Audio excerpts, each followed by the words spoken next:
What's up guys? Welcome back sa ating panibagong video. For today's video is magre-review and testing po tayo nitong latest model ng Xdubo Bluetooth speaker. Sa kanyang model is Synoban Blade 1974. Sa kanyang carton mga guys, meron po siyang nakalagay ng TWS Bluetooth 5.3 RGB light show. Magagamit natin siya into 20 hours.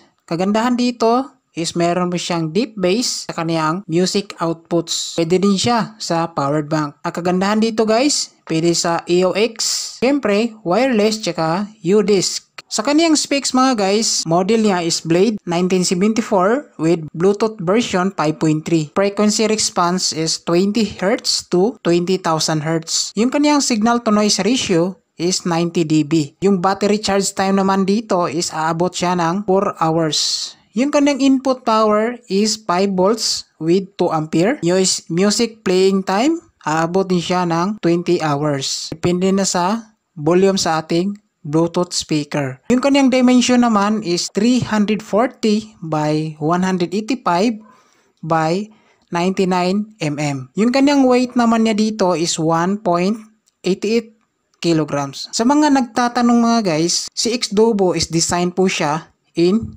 USA. Assemble po siya in China. Sa kanyang box,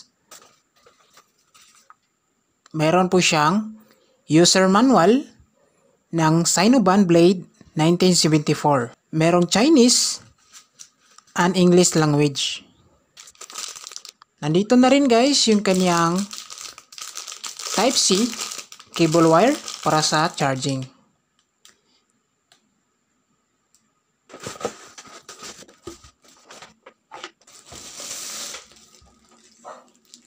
So ito guys, yung mismong unit Synoban Blade 1974. So sa kanyang design, maganda yung pagka-design. Kapal yung kanyang casing. Sa harap, meron po siyang speaker protection, itong screen.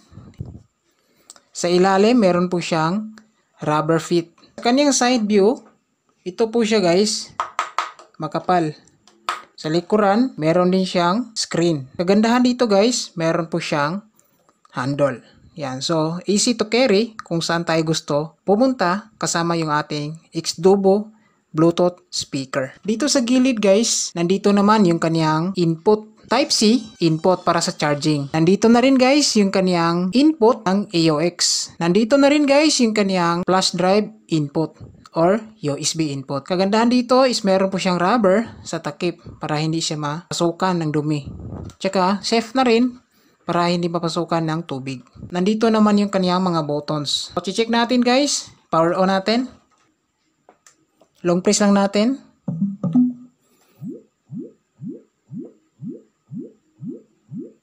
So, yan yung kaniyang intro music. Linis. Maganda yung kaniyang design kasi meron po siyang RGB light show. So, meron po siyang LED lights kung sakaling naka-power on na tayo.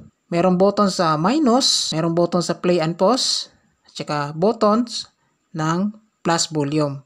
Magagamit rin natin to guys, previous and next. So ngayon guys, testing na natin. So power on natin guys. Long press lang natin.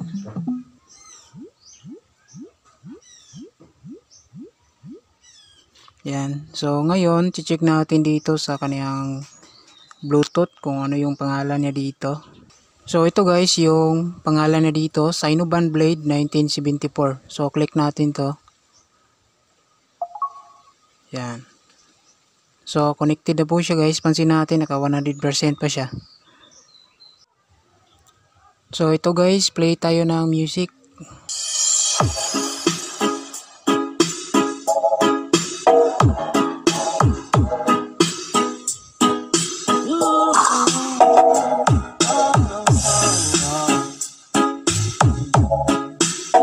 So malakas yung bass. Basta ng Iloilo, idol!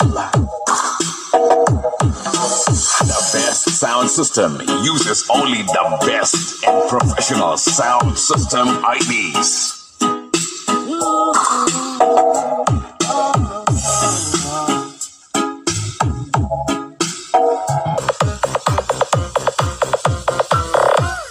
Basta Naive, the best.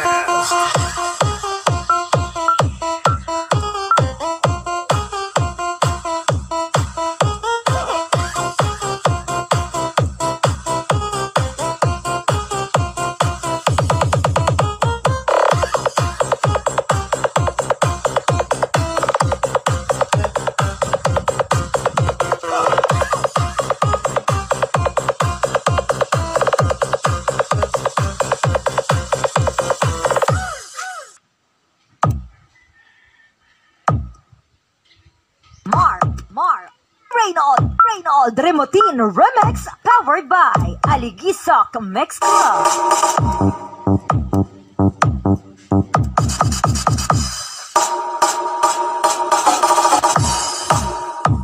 So dito guys, pwede natin i-select yung ilaw dito. Ito yung switch ng ilaw. Pindutin lang saglit para ma-switch natin yung ilaw.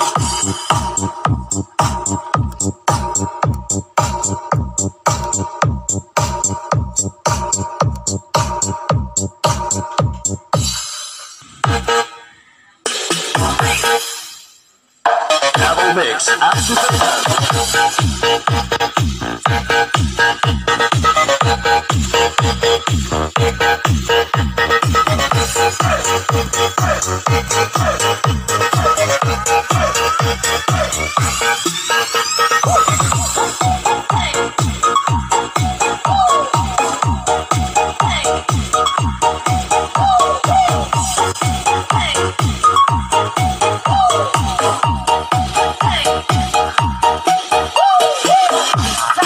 Beats Production.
So yan guys, natest na natin siya. So maganda yung kanyang audio outputs. Malinis, tapos malakas. Ramdam natin yung kanyang deep bass sa kanyang outputs. Kagandahan dito is mayroon po siyang ilaw sumasabay sa audio.